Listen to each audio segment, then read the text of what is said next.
Vida Pública. Bem-vindos à Vida Pública, realizado pela Fundação Baldino do Amaral, TV Jornal Cruzeiro do Sul e TV Com. Este é um espaço democrático de reflexão e troca de ideias sobre os assuntos que, mesmo sem que se perceba, influenciam a vida de cada pessoa. Nossos projetos de vida, nossas esperanças, tudo aquilo que sonhamos para nós, para a nossa cidade e nosso país, passa pela esfera da vida pública. Espaço aberto à pluralidade, Vida Pública é um debate permanente sobre a realidade que nos cerca, para o qual estão convidados você, telespectador, e aqui em nosso estúdio, todos os que têm alguma coisa importante a dizer. E a palavra hoje está com a jornalista Helenita Andrade. Nascida em São Paulo no dia 17 de outubro de 1967, Helenita Andrade é casada com o publicitário Alexandre Vernassi e mãe de 3 filhos, Tiago, Bianca e Guilherme. Graduada em jornalismo, Helenita atua no mercado desde 1995, ano em que se formou nas Faculdades Integradas Alcântara Machado, do Grupo FMU, em São Paulo. É especializada em relações corporativas com o mercado pela ESPM. É proprietária da agência Comunicação Vertical em São Paulo, com filial em Sorocaba, na rua Salvador Correia, há 8 anos. E está em Sorocaba, morando na cidade, há quase 2 anos. Helenita, seja muito bem-vinda ao Vida Pública de hoje.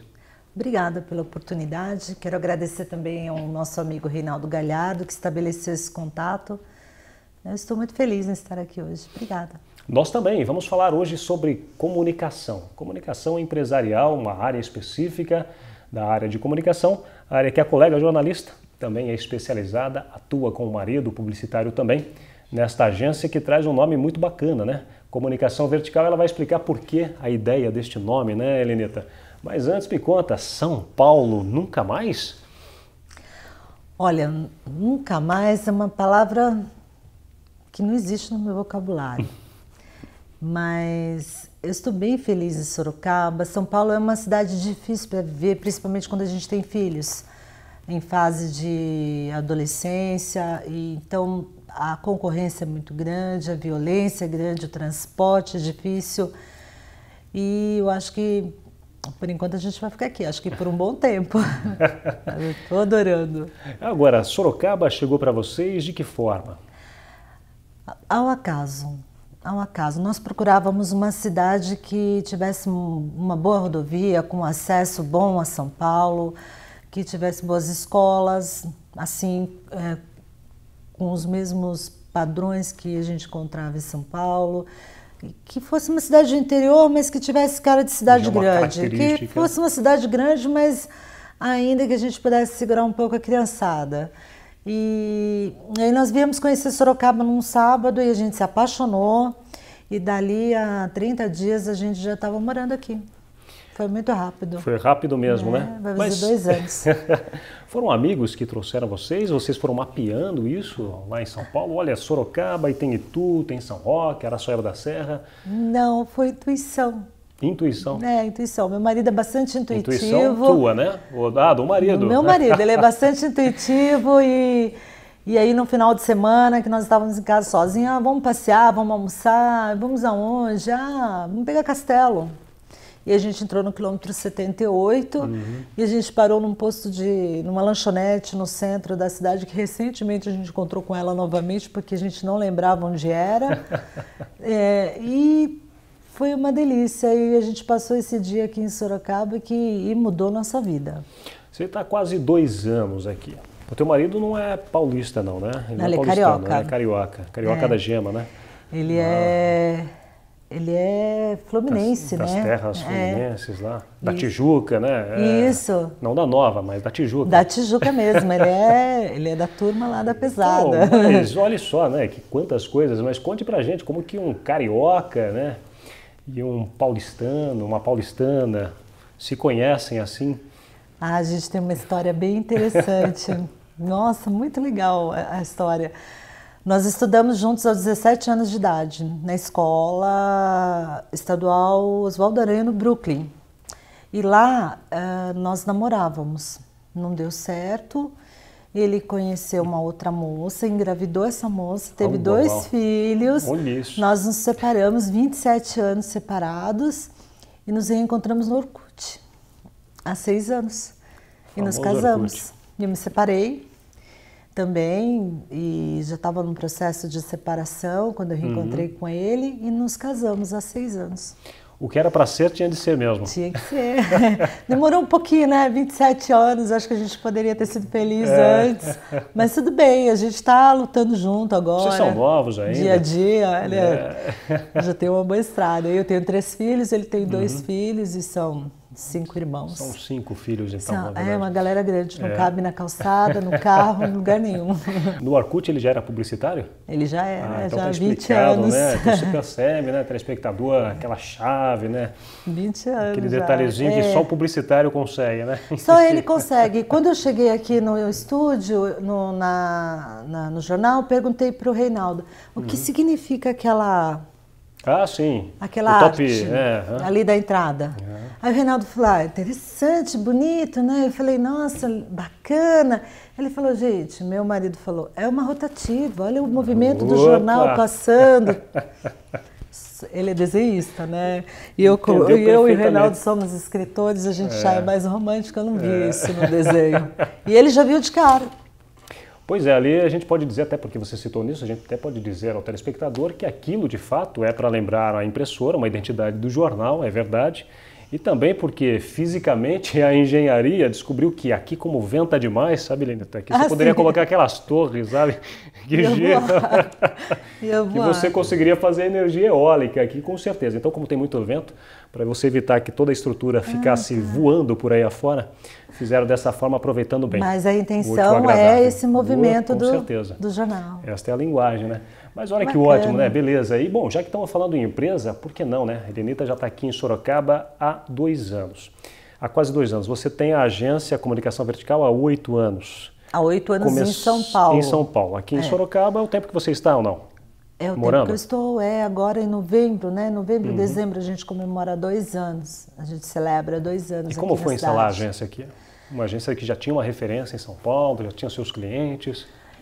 Olha, nós instalamos a agência aqui em Sorocaba para não precisar ir para São Paulo todo dia, porque quando você muda para uma cidade do interior, você começa a se apaixonar por ela.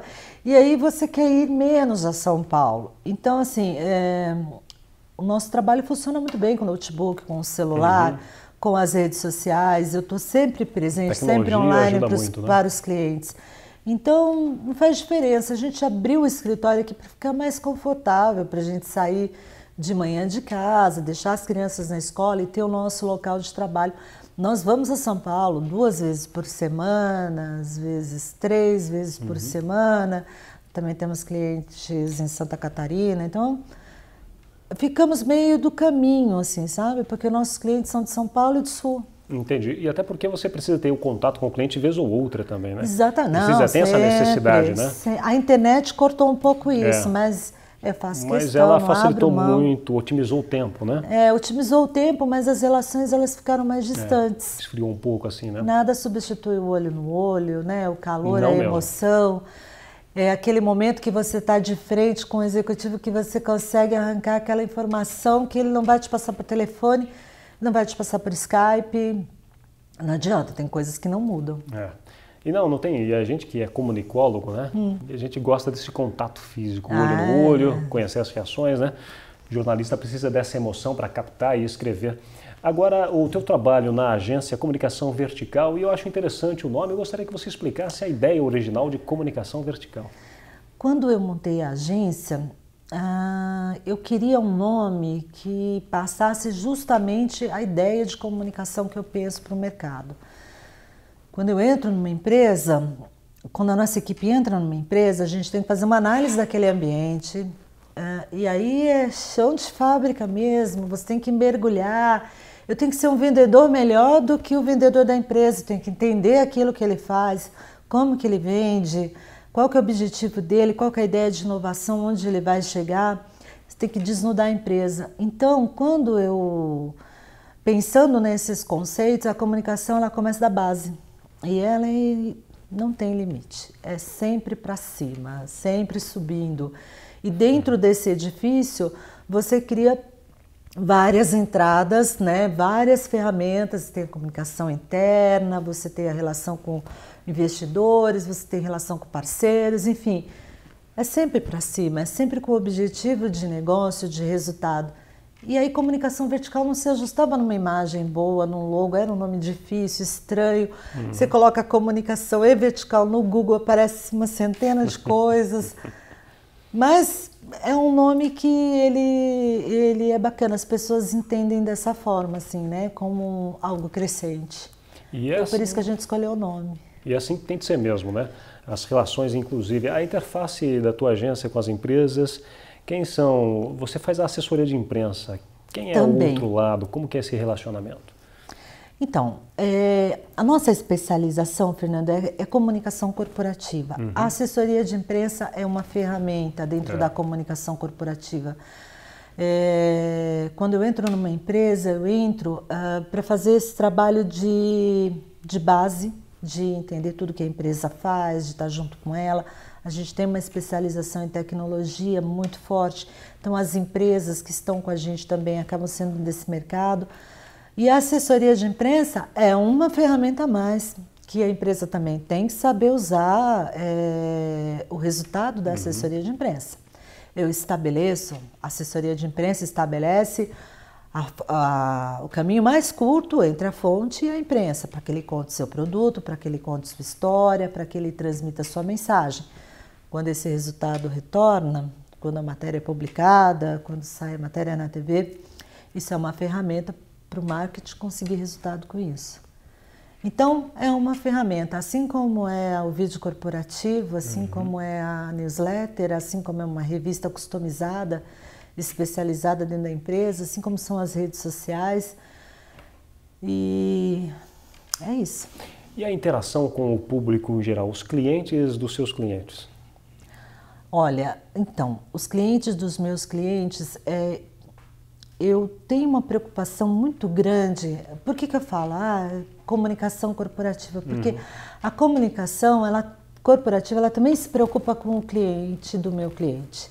Tanto que eu falo para os meus clientes, olha, a gente tem que trabalhar para conseguir um caso de sucesso, porque quem vende melhor a sua empresa é o seu cliente. Então, se eu consigo uma autorização para entrar num cliente do meu cliente, conversar com ele, entrevistá-lo, contar sobre as vantagens e os benefícios daquela aplicação, daquele negócio, daquele resultado, independente do setor da empresa, e eu tenho aquilo publicado na imprensa, eu tenho aquilo transformado num newspaper para um evento, eu tenho aquilo transformado num vídeo, eu consigo o melhor resultado, é ele que está vendendo, é ele que está dando o seu depoimento. Então, eu acho que são dois pilares que a gente trabalha bastante nas empresas de comunicação corporativa, é o cliente do cliente e o colaborador. É o público interno e o público externo. São os dois grandes vendedores, então tudo tem que ser feito para eles, para que a comunicação seja a melhor possível, porque são os dois grandes vendedores que representam e levam a mensagem da empresa. Hoje as empresas, os empresários, eles entendem bem o trabalho da comunicação, das agências de comunicação corporativa? Olha, eu gostaria que sim, mas eu vou ser bem sincera. E eu falo a verdade sempre para os meus clientes. Eu falo, olha gente, o mercado hoje está diferente, a gente está vivendo um universo digital, nós temos mais profissionais em começo de carreira dentro das redações, as redações estão mais enxutas, os orçamentos estão mais apertados, as verbas publicitárias diminuíram.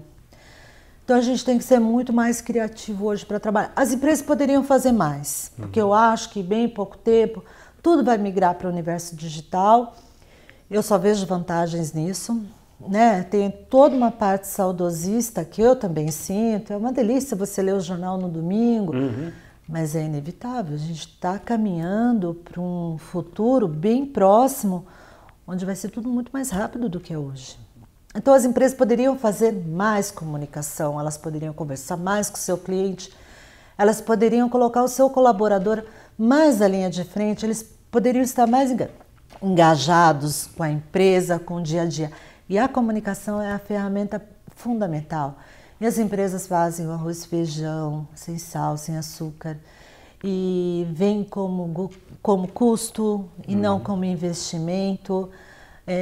Em algumas situações elas não entendem o verdadeiro resultado, talvez até porque a agência não consiga passar isso da forma mais clara. Poderia ser feita muita coisa, muita coisa. Nós temos muitas ferramentas dentro da comunicação, onde você pode engajar o seu colaborador, você pode criar uma banda, você pode criar um jornal corporativo, você pode criar um jornal corporativo onde os funcionários, os colaboradores participem desse veículo, porque eles sabem o que a gente tem que comunicar, eles estão no dia a dia do cliente.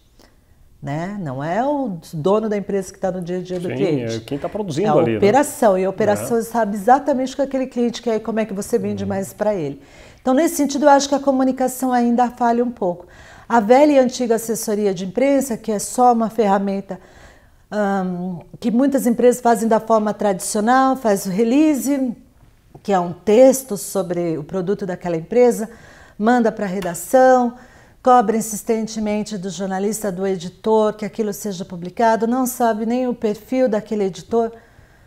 Comunicação é relacionamento. É você conhecer todos os seus públicos. Desse lado, a sua agência, daquele lado, o cliente e todo mundo trabalhando junto. Não adianta cada um trabalhar separado. A comunicação não se estabelece. Eu acho que a falha está aí. Tem melhorado? Você tem sentido isso ou não? Porque é um mercado novo ainda. É novo, não, as pessoas cresceu. Estão se reconhecendo mais. Sim, eu acho que cresceu bastante, a assessoria de imprensa cresceu bastante, mas ao mesmo tempo que ela cresceu... Veio com alguns vícios, algumas exatamente, falhas. Existe a organização dentro desse crescimento, né? Então, quando você faz comunicação, você tem que fazer várias coisas dentro dessa empresa, em comunicação, tudo tem que conversar para que você tenha resultado. Muitas empresas esperam de mim, sim, olha, a matéria vai sair no jornal? Ah, vai sair. Saiu, mas só ligaram 3 pessoas. Mas o que você fez com aquela matéria publicada? O que você fez com aquela entrevista em vídeo? O que você fez com aquele material web? Você transformou aquilo numa peça onde o seu marketing possa trabalhar e o seu comercial possa ir para a rua? Trabalhar aquela comunicação? Então, o assessor de imprensa não tira pedido, não adianta, não existe isso. Nosso trabalho é fortalecer a imagem, fortalecer a marca, porque quem não é visto não é lembrado, mas é uma soma de fatores para que tudo aconteça de uma forma bacana. E é claro que a gente sempre cita alguns exemplos, eu sempre gosto muito de citar o exemplo da Coca-Cola, que é mundialmente conhecida, e é um grupo que sempre acreditou muito nessa característica de ser sempre lembrado, mas porque sempre aparece, e não aparece somente com peças de divulgação publicitárias, mas também com ações sociais, que hoje também está muito em voga isso para as empresas. E eventos específicos, aproveitando as oportunidades, como a questão do Natal, né? Sim. Famosíssima, né? Isso em qualquer lugar, até na China. Nossa, até na Índia eu estava vendo ontem, os caras se preocupam com Coca-Cola, é símbolo de qualquer lugar. O caminho é esse, não, Helenita? O canal é este, né? O canal, eu acho assim, a sustentabilidade, ela é fundamental para as empresas, mas também tem que saber fazer. Né? Por exemplo, sustentabilidade, ela começa da mesma forma que uma comunicação vertical na base e vai subindo.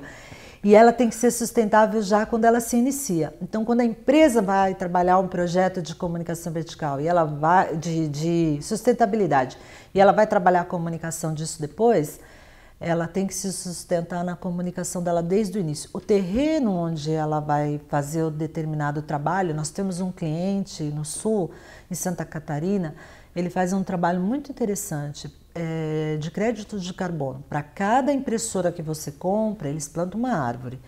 Isso lá em Lages, Santa Catarina. Só que essa árvore é plantada num terreno próprio, comprado deles, da empresa. Então, ninguém vai chegar ali amanhã e falar assim, não, você alugou o terreno para fazer esse projeto, você vai me devolver esse terreno. Não, esse terreno é dele, tem um objetivo, esses créditos de carbono depois são negociados na Bolsa. Então, tem todo um projeto, famílias são beneficiadas com isso. Sustentabilidade é muito legal, é muito bonito, está na moda, mas também tem que ser muito bem estruturado, tem que ter uma estratégia muito bacana por trás, tanto da concepção quanto da comunicação desse projeto, e tem que equipe tem que estar engajada, o colaborador tem que estar engajado, o cliente tem que estar envolvido. A gente tem casos sensacionais, como a Sodexo, que envolve o mundo inteiro numa campanha mundial de combate à fome. A Coca-Cola tem uma campanha muito legal e o terreno da Coca-Cola, acho que eu não lembro a cidade agora, mas é deles também. Eles fazem um projeto engajado no mundo inteiro. Eu acredito muito em engajamento como comunicação para qualquer iniciativa dentro da empresa privada, pública, qualquer uma que seja. Não, com certeza, né? Isso é fundamental, a questão da sustentabilidade hoje, isso se discute muito, né, Helenita? Você faz também uma ação dentro do teu trabalho que é muito importante. E às vezes muitas pessoas acham que não, mas é a questão do treinamento. Sim. O que é isso? Olha, o treinamento, ele prepara executivos para entrevistas. Esse é o Media Training, que a gente conhece no mercado, que muitos executivos e políticos estão quebrando a cabeça agora para sair dessa... para dar entrevista lá no Jornal Nacional. Pois é. Com esse momento que o Brasil está vivendo. Mas o treinamento de comunicação, o treinamento para você preparar uma pessoa para dar uma entrevista, é um treinamento super diferente que a gente faz. A gente começou fazendo com o executivo da empresa, com o CIO da empresa, e foi tão bacana que a gente hoje faz com a área comercial, a gente faz com a área de operação, a gente faz com a recepcionista da empresa, porque todo mundo está sendo entrevistado a todo momento.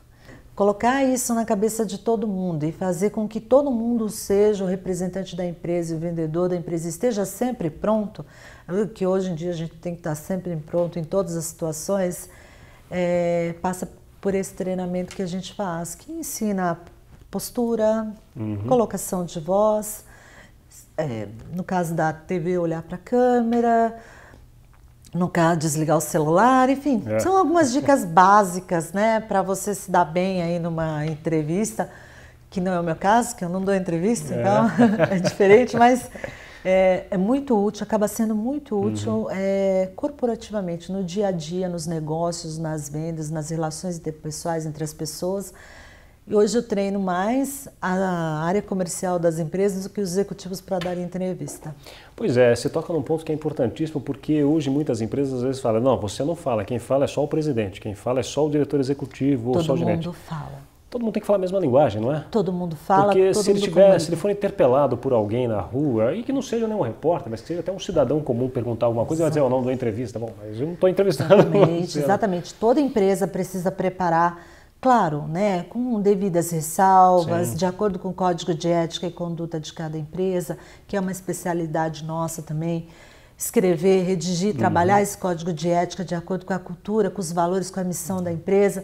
Claro que uma recepcionista não vai falar de investimentos, de faturamento, de informações sigilosas da empresa, mas ela tem como estar preparada sim para passar a mensagem da empresa, para passar as informações, para passar a emoção. Porque eu acho que emoção é uma coisa que... Emoção e paixão vem de qualquer coisa. Publicidade é importante? Publicidade é importante, é fundamental. As empresas precisam investir em publicidade, precisam acreditar em publicidade, precisam conhecer a ferramenta publicidade, o que você pode fazer com o outdoor, o que você pode fazer com uma mídia móvel, o que você pode fazer com uma televisão, um anúncio no jornal e numa revista. Elas precisam entender as redes sociais, elas precisam se comunicar e as ferramentas estão todas aí. Como que a gente trabalha, como que a gente alinha isso de acordo com o objetivo da empresa e onde ela quer chegar é o grande desafio. Mas sim, é super importante. Uma boa marca, uma boa imagem... faz a diferença. Faz toda a diferença, nossa. Helenita, quais segmentos você atende hoje? São segmentos específicos ou variados? Nós temos um DNA de tecnologia muito forte, porque há 20 anos eu trabalho com tecnologia, eu saí da faculdade, fui trabalhar numa grande assessoria de imprensa em São Paulo durante 10 anos e atendi grandes empresas de tecnologia, né? Fiz o lançamento do primeiro 386, nem sou tão velha assim, a tecnologia que é muito rápida. Tecnologia que é muito rápida. É verdade. Mas enfim... 386 é da década de 90 ainda, né, Helene? Acho que um pouco antes. Eu não queria contar que era antes. Mas assim, eu fui a primeira usuária de e-mail da Rede Nacional de Pesquisas na RNP, que ficava em Curitiba. Então, eu enviava o e-mail, ele só retornava no dia seguinte. Enfim, lançamento de celular. Ninguém acredita no que você está falando. É engraçado, né? Mas é verdade. Eu fiz o lançamento da primeira câmera Nikon digital aqui em São Paulo. Nossa. Fazia assessoria para Alcântara Machado. Fui assessora da Feira de Bancos, o CIAB, durante 3 anos. Fiz o trabalho de comunicação da Dell quando ela se instalou no Brasil e montou a sua fábrica Alvorada em Porto Alegre. Então, gosto de tecnologia, gosto muito de falar sobre assunto e gosto de novidade. Tenho tablet, celular, notebook, PC também. Mas namorei muito tempo com a área de saúde, gosto bastante de trabalhar com saúde, tenho uma especialização dentro de relações com o mercado e em economia também. Então, a gente trabalhou alguns home brokers, a gente trabalhou algumas empresas de economia, trabalhamos até hoje, e educação. Porque a educação está muito ligada com a tecnologia, né? E agronegócios. Também. Mas a comunicação ela é feita a partir do objetivo do cliente, né? Onde ele quer chegar, como a empresa dele está no mercado, qual que é a visão de futuro. A partir dali você traça o plano de comunicação. E eu sempre falo para os meus clientes, Mocha, mas você nunca atendeu uma empresa de cosméticos. Eu falei, mas você tem notícia? Se você tem notícia, eu coloco você onde você quiser. Porque com a notícia que você isso mesmo. Faz a comunicação. Em Sorocaba já entraram alguns clientes ou ainda não? Você está ainda estudando alguns projetos, alguns programas, contratos? Olha, ainda não. A gente está namorando bastante o mercado de Sorocaba, a gente está gostando muito, tem um potencial enorme. Pelo que eu andei vendo, eu estava vendo um estudo da Fiesp, acho que são mais de 1.100 empresas de médio e grande porte. Já passamos de 700 mil habitantes? Sim. Não, ainda estatisticamente 600 mil, alguma coisa. Exportamos para 120 países, essas 1.100 empresas. Tem um potencial muito grande, muito grande. Eu acho que a empresa que quer olhar para o futuro e que não quer ser uma empresa só regional, porque o nosso trabalho é nacional, eu acho que a gente tem bastante oportunidade dentro da cidade, sim, porque o nosso trabalho é nacional, ele não é regionalizado. Embora tem tudo para trabalhar aqui, enfim. E agora, com esta região metropolitana de Sorocaba, você vai ter muito mercado ainda, né, nesse cenário econômico, que você vem com outras 25 cidades juntas a Sorocaba. Sim, acredito. Não, o poder de investimento, de crescimento aqui está muito grande. E eu acho que vai acontecer muita coisa bacana. Além da indústria que você conheceu aqui, o que você conheceu em Sorocaba já? Que você já está afiada? Olha, eu vou com as crianças no Parque das Águas, que eles adoram andar de skate e bicicleta. Estive no Inova, que é apaixonada pelo Inova, adoro. Trabalhei com Softex em Campinas, conheço já. Adoro essas empresas que estão começando, tem um carinho e uma forma de trabalhar com startup muito especial. E adorei o que eu vi lá, adorei, a gente foi muito bem recebido e quase toda semana a gente está participando dos eventos do Inova, que eu acho que eles têm muita coisa boa para contar para a cidade. Mas o que está aparecendo de restaurante japonês aqui, gente, eu não estou dando conta de conhecer. Eu adoro comida japonesa. Olha, ainda tem muito mais coisa para você conhecer. Eu acho que tem. Gosto de rock também. Estou procurando um bom lugar para ouvir um rock. Eu gosto bastante também. O Sesc é lindo. De encontrar, com certeza. Tem bastante parque. A cidade é uma delícia, gente. Estou adorando. Elenita, quero agradecer muito a sua participação no Vida Pública de hoje e seja muito bem-vinda a Sorocaba. Muito obrigada, Fernando, e foi um prazer, uma delícia de oportunidade. Obrigada. Nós agradecemos também. O Vida Pública de hoje conversou com a jornalista Elenita Andrade, proprietária da agência Comunicação Vertical. O programa Vida Pública pode ser assistido no canal de vídeos do portal Cruzeiro do Sul em www.cruzeirodosul.inf.br, na TV Com, canal 7 da NET, TV Votorantim, canal 10 e TV Comunitária, canal 3 pela Supermídia. Agradecemos também a participação da nossa equipe de produção, o editor-geral Ednilson Judar Lopes e o estagiário de produção, Gustavo Henrique de Campos. E o Vida Pública de hoje fica por aqui. Até o próximo.